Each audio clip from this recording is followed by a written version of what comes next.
Will there be any minority firms as subcontractors? Yes. I mean, there always are. That's the point, Councilmember. We have a primary firm, and then when we see what committees are assigned and who the chairs are, we begin to assemble a team that has the appropriate contacts. And we have always had a very robust minority presence. Thank you. Councilmember Lassiter. Thank you, Mayor. From the perspective of a first-time council member, first legislative session, I'm a little surprised about the conversation about subs. So can you give me a historic estimate of what the rough costs of subs are in this instance, and what we've paid in the past and what we should look forward to in this legislative session? This is what you have before you, is what we have made available. So everything has to come out of that. Oh, really? Yes. That's the total budget? Yes. Okay, thank you. This isn't money that's going to go straight to Johnson & Johnson. This is what we have budgeted for the team. Mayor Pro Tem Gonzalez. Thank you, Mayor. Just wanted to echo what some of the comments from Tim Whitman and particularly Vice Mayor Pro Tem Bradford, just stating that if possible, it'd be good to consider some of the great local talent that we do have here. Having a good, diverse pool of subs would be good. So hope that that's considered.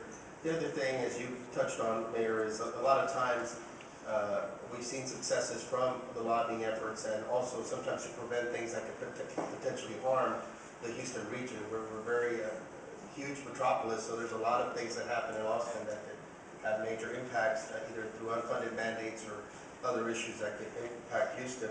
Some of the victories that we've had are to address the laws to strengthen the laws to address dangerous condominium buildings that have been dilapidated in a state of disrepair.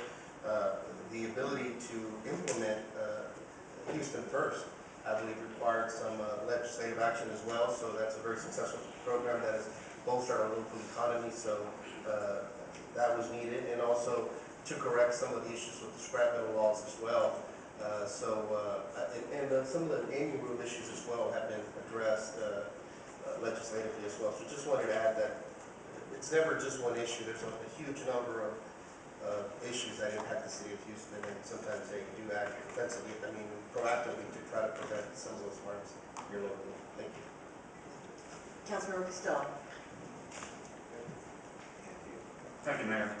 I just wanted to discuss a couple items. I did have an opportunity to rearrange my schedule and to meet with Rob Johnson. This is a firm that has worked for us in the past, and they have done an excellent job for us, and I'm confident that they will continue to do an excellent job. We talked a little bit about the agenda, and he did remind me that we have a subcommittee of council members that are working on that. However, I want to remind my colleagues that the Long-Range Financial Management Task Force, one of the recommendations was related to pension reform, and I'm going to continue to advocate for that. I know that hasn't been quite formalized yet, so when you do have those recommendations from our committee, I'll be interested to see what we're going to be doing in terms of addressing those issues. Thank you. Councilmember, I can be fairly direct on the pension issue. We have meet and confer contracts with municipal pension and the police pension, and as part of those contracts ratified by council, we have a commitment not to lobby for changes that aren't mutual lobbying efforts with our pensions. There is no such contract with the fire union, and as I did last legislative session, I am going to be personally advocating for local meet and confer, which is not going to Austin and asking them to do something with the pension, but local meet and confer with our fire pension so that we can have those issues down here with people who actually have to pay the bill. Councilmember Noyes. Thank you, Madam Mayor. I want to talk about something that sort of wasn't stated directly, but maybe was just a tad implied, and it may be that I'm confused. So if so, let me apologize ahead of time. There is a subcommittee of council members that have been working on these issues, on the legislative issues. One of the concerns, though, that I have is that there's not a great mechanism to communicate with my colleagues. if I send a direct memo out to everybody, there's some question about whether that's an inappropriate quorum. And so there isn't a great way to go talk to folks. I mean, I could visit in the hall informally with a couple people, but I can't say, okay, everybody, this is what we've decided and this is what we're doing.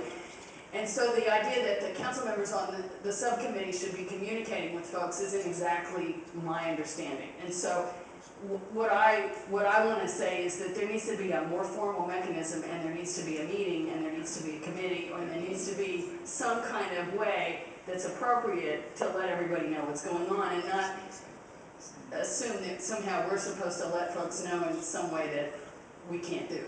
And again, I'm sort of picking up on a nuance here, and I may be inappropriate, so if I am, I apologize. But I don't feel like I can do that. I have tried in the past to report to my colleagues about events I've been involved with, or you know, you get into whether it's this kind of message, or, I mean, it's just really complicated. And so I'm uncomfortable about it, and I would ask the administration to communicate the outcomes of the subcommittee in an appropriate formal way through the right committee. Thank you.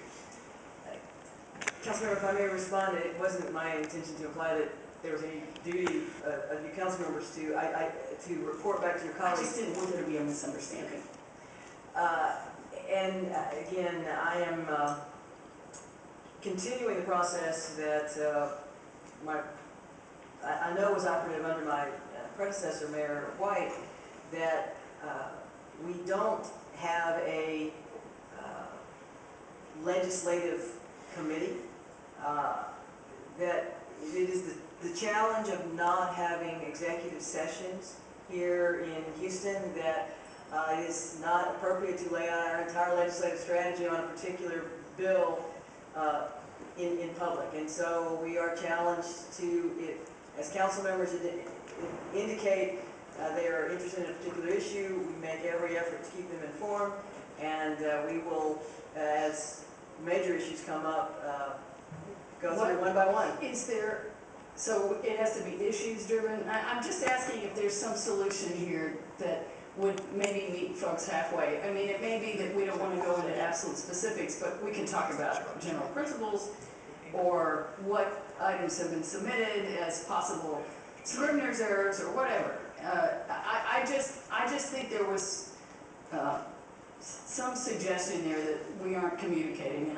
and in my case, I really am uncomfortable about getting over the line with all the issues with the having to post meetings and be public about things. So what I want to know is if there's something we ought to do, can do, or should do to accomplish some of this in some reasonable way, so colleagues are apprised. Noted, Councilmember Green. Thank you, Mayor. I just want to point out to my colleagues that I am on the committee, and we have been meeting, and that consideration prior to Darren leaving with regard to the consideration of all council members when they submitted their specific issues, we in fact went through those and narrowed it down. I think it was the consensus of the group that last session we had a litany of initiatives, priorities that we thought we probably would be a little bit more successful if we tailored it down, if we narrowed it down to only those issues that were, you know, that we feel we would want to be successful. Two, that if we took the lead on, that we'd have an opportunity to move forward.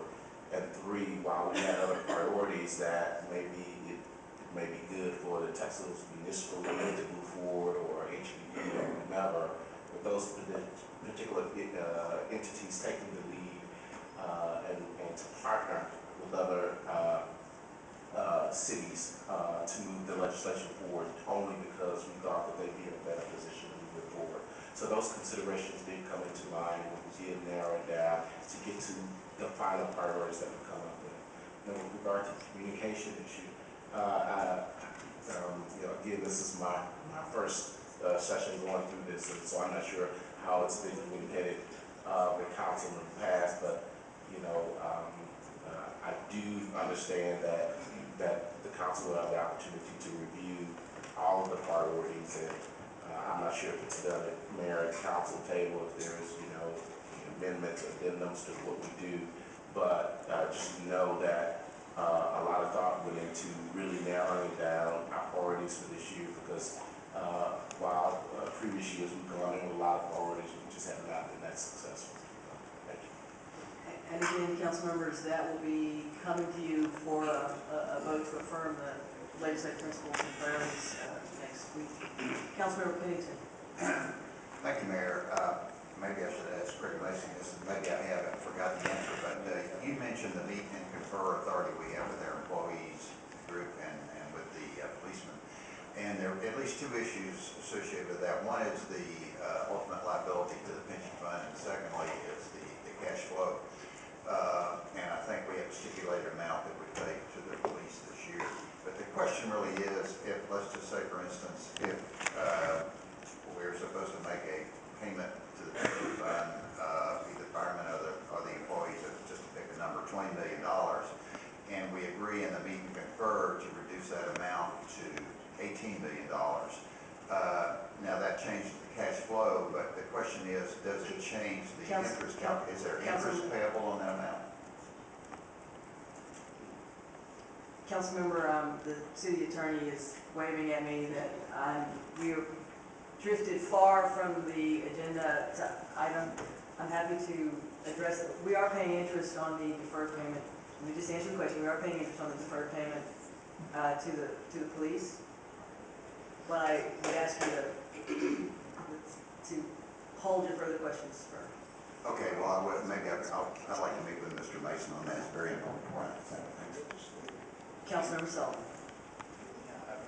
I appreciate the comments Councilmember Noriega made. I had been thinking to myself that maybe I was the only one that wasn't aware that there was a committee or subcommittee that reviewed legislative agendas, principles, whatever. So, Mayor, you and I have had this conversation privately that I'm in my last term and you've got to work with new council members for, 4 to 6 years going forward. And I understand that, I appreciate that. But I would like to still be aware of what the heck's going on. So if we're doing things like having committees of council members to look at things, I don't know if maybe an appropriate venue for that would be an update or mayor's report or a general email to council members, because I thought I was the only one that didn't know about this committee, but apparently I'm not the only one. So we just ask for some professional respect and let us know what's going on behind the scenes. Certainly, Councilmember. In previous years, it was the administration that created the legislative principles and brought them forward. I thought it would be appropriate to tap into the expertise of council members, but all council will receive the legislative principles and have a chance to amend or weigh in on them. Councilmember Adams. Thank you, Mayor. I just have a question just for the administration and for you on moving forward.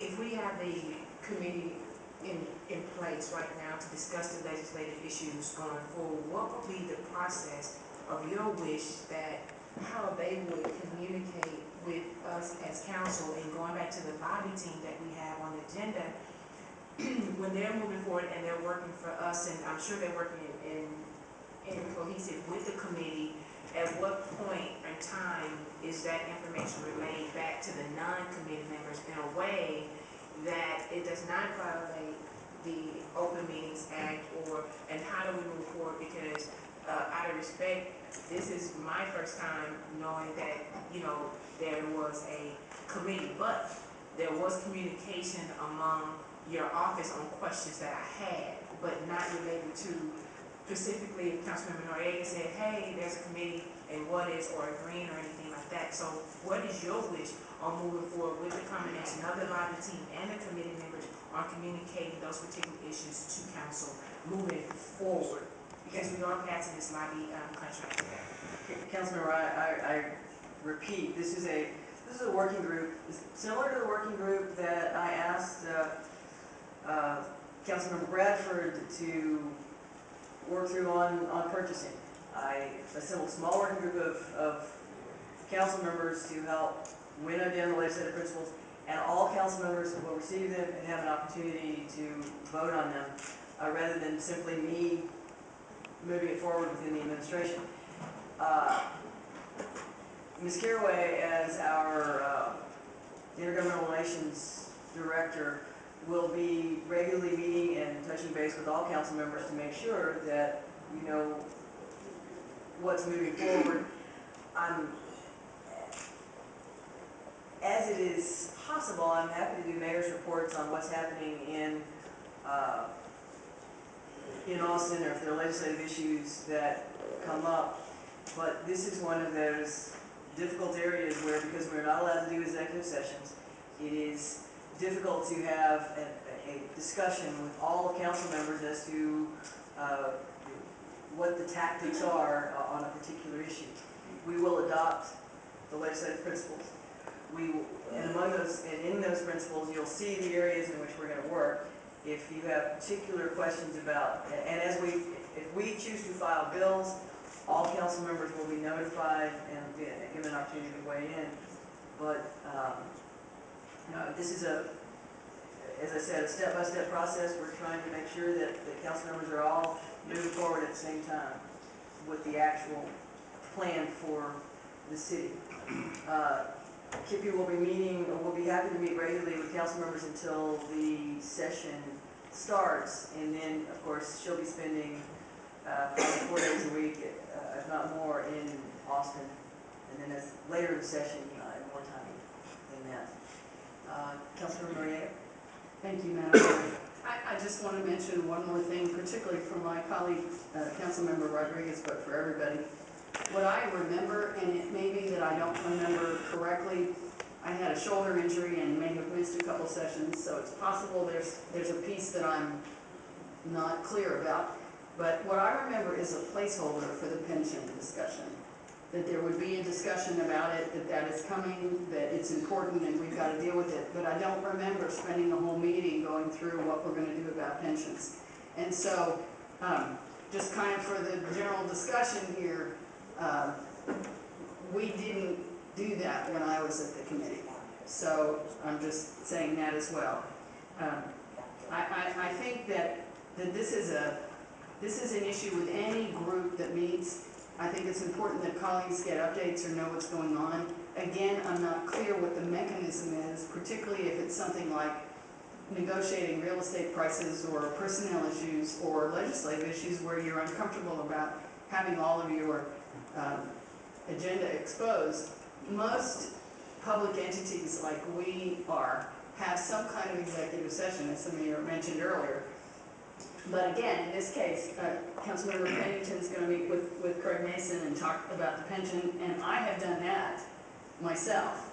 But as a group, as a legislative group, I don't remember having a strategy session or a discussion about what we're going to do. So